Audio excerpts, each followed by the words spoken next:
Pag hindi na kumikita yung isang franchise, maganda na lang na ibenta siya, di ba? Yun, ganun kasimple. Ang taas kasi nung tinatawag na upkeep. Pag search nyo ano meaning ng upkeep.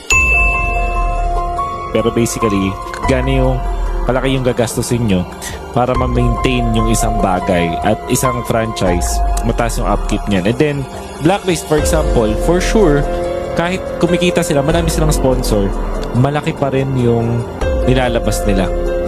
Meron silang madaming personnel.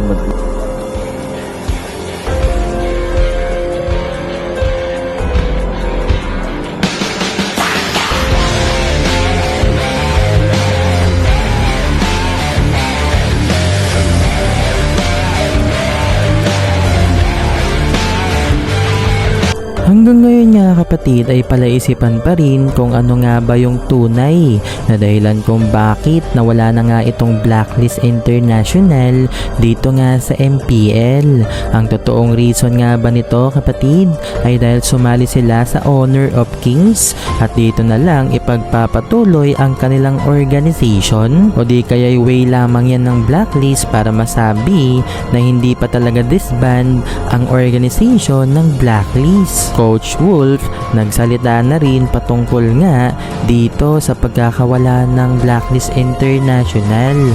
O Nick, nag-iisang golden org dito nga sa MPL.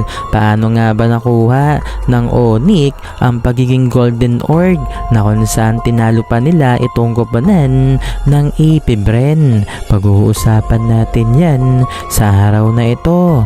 Pero bago nga natin ito pag-usapan, huwag nyo kalimutang mag-subscribe at i-hit ang notification bell para mas maging updated ka pa sa mga future uploads natin. Ano pa bang hinihintay mo? Tara!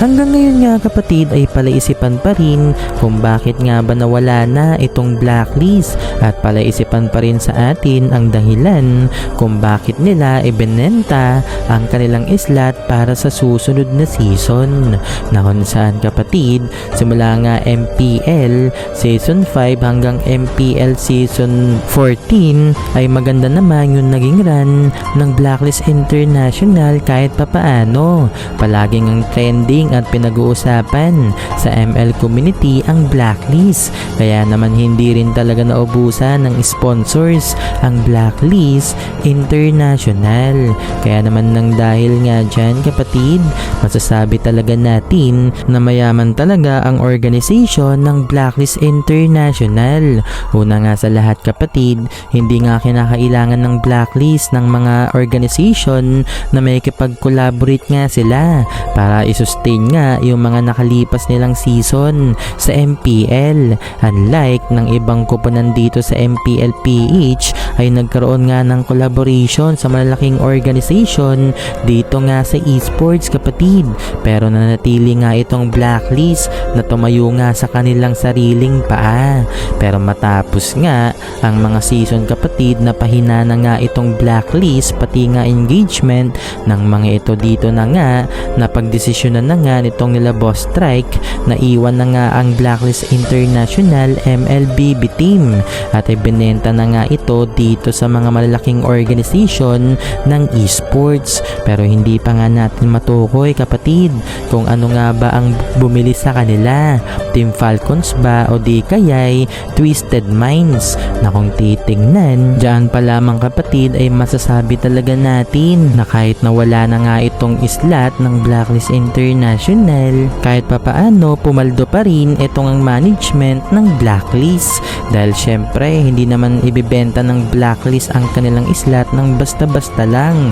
Nagkakahalaga yan syempre ng malaking salapi, at since desperado na rin itong ang malalaking org na pasukin nga itong MLBB dahil mabilis nga ang kompetisyon dito kapatid, mabilis yung mga pa-tournament dito, mabilis din magiging ng mga puntos ang mga koponan dito nga sa MPL PH na kung titignan, kung makakabuo nga ng mga super team itong Team Falcons at Twisted Minds, malaking tulong nga yan sa kanila para dito sa EWC na kung saan kapatid, kapag may mga additional na puntos nga sila, additional na kwarta rin yan para sa kanilang organization. Pinagbawalan na kasi nitong ang EWC ang mga koponan na nakikipag-collaborate nga sa ibang mga koponan na kung titignan, hindi na nga pwede yung mga kagaya ng Falcons AP Bren at Fnatic Onyx PH dahilan kung bakit tumuwilag na nga ang mga yan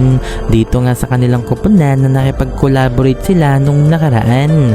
Nag-announce na nga itong AP Bren kapatid na hindi na nga nakakolaborate sa kanila itong Team Falcons. Ganun din naman itong ang Fnatic na kung saan tuluyan na ngang iniwan ng Fnatic ang kanilang mga koponan dito nga sa MPL PH na Onyx PH. Kaya naman nang dahil nga dyan kapatid, ang mas nanaisin na lang ng mga malalaking organization na ito ay magkaroon ng panibagong slot dito nga sa MPL. Pero sa ngayon ay hindi pa nga pinagbibigyan ni Munton kapatid ang bagay na yan. Kaya naman napilitan na lamang ang mga ito na bumili na lang ng slot at willing din naman itong mga MPL teams na ibenta nga nila ang kanilang slot na kagaya ng ginawa ng Blacklist at RSGPH ang mag-BFF dito nga sa MPL kapatid. Kaya naman nang dahil dyan, sa susunod na season wala na nga tayong makikitang Blacklist. Hintay na lamang natin kapatid ang announcement patungkol sa RSGPH. Kaya naman nang dahil nga dyan kapatid, nagsalita na rin ito nga si Coach Wolf na dating coach nga ng TNC Pro Team at isa nga sa kinikilala nating magaling na shoutcaster dito nga sa MPL PH at magaling din sa pag-analyze ng mga laban. Ayon nga kay Coach Wolf kapatid, maraming factors ang dahilan kung bakit nilisan nga ng Blacklist ang kanilang koponan dito nga sa MPL.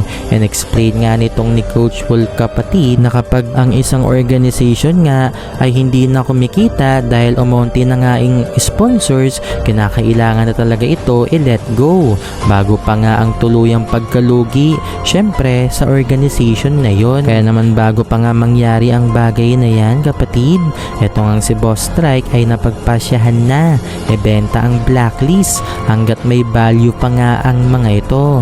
Nag-ROI na itong ang Blacklist na ibenta pa nga nila ang kanilang slot na kung saan kahit papaano paldo pa rin naman ang Blacklist. Ayon nga yun sa mensahe nitong ang ni Coach Wolf kapatid.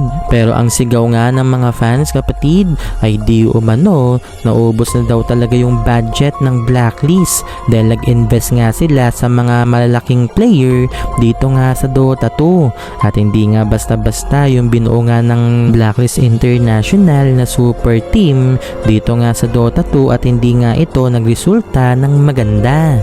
Yan sana yung pinakahihintay ng Blacklist kapatid na sasalba nga sa kanilang slot dito nga sa MPL. Pero ang nangyari sa sugal na yon na ginawa nga nila Boss Strike kapatid ay natalo nga sila. Kaya naman nang dahil dyan, yung pinakahuling alas na lang nitong nila Boss Strike ay ibenta ang slot ng Blacklist. Bukod doon, kahit na ibenta nga nila ang slot ay bumuo naman sila ng HOK na koponan para nga dito sa mga qualifiers na kung saan malaki nga ang kikitain ng Blacklist kung sakaling magiging successful nga sila.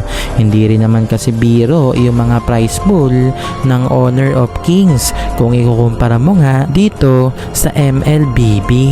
Sa pagpapatuloy nga kapatid, ngayon din ay usap-usapan dito nga sa Indonesia. Ang sinasabi nga nila kapatid na Onyx ang nag-iisang golden org dito nga sa MPL dahil ang Onyx nga kapatid nakakuha na ng MPL Tropeo, nakakuha na rin yan ng MSC at syempre nung nakaraan nakakuha nga sila ng M6 Trophy. Sa madaling salita na kompleto na nga nila yung mga naglalakihang tournament nito ngang nimunto na MPL MSC at World Tournament ng Mobile Legends. Sila nga ang kauna-unahang kasalukuyahang koponan na binansagan Golden Org dahil nakuha nga ng Onyx Indo at Onyx PH ang mga kampyonato na yan. Hindi rin naman natin masisisi kapatid na mangyari nga yung bagay na yan. Iisa lang naman itong ang Onyx Indo at Onyx PH na kung saan nakadisplay na nga itong mga tropeyo ng Onyx PH dito nga sa Onyx Indo Bootcamp. Well, bakit nga ba hindi pa Golden Org itong ang Falcons AP Bren kapatid, na kung saan MPL trophy pa lang ang meron itong ang Bren at World Tournament ng MLBB. Hindi pa nga nila nakukuha itong MSC title, although noong mga unang season nga ng MSC kapatid, suot-suot na ng mga players ang jersey ng Bren Esports, pero ang pangalan ng kanilang koponan ay Aethermane, kaya naman di umano hindi raw counted ito ang MSC trophy ng Bren Esports na kanilang ang nakuha dahil nakaregister nga ay Aethermane dito nga sa koponan na kanilang representa dito nga sa MSC noon. So kapatid, ano ang reaksyon mo sa video na ito? E comment mo sa baba. Maraming salamat.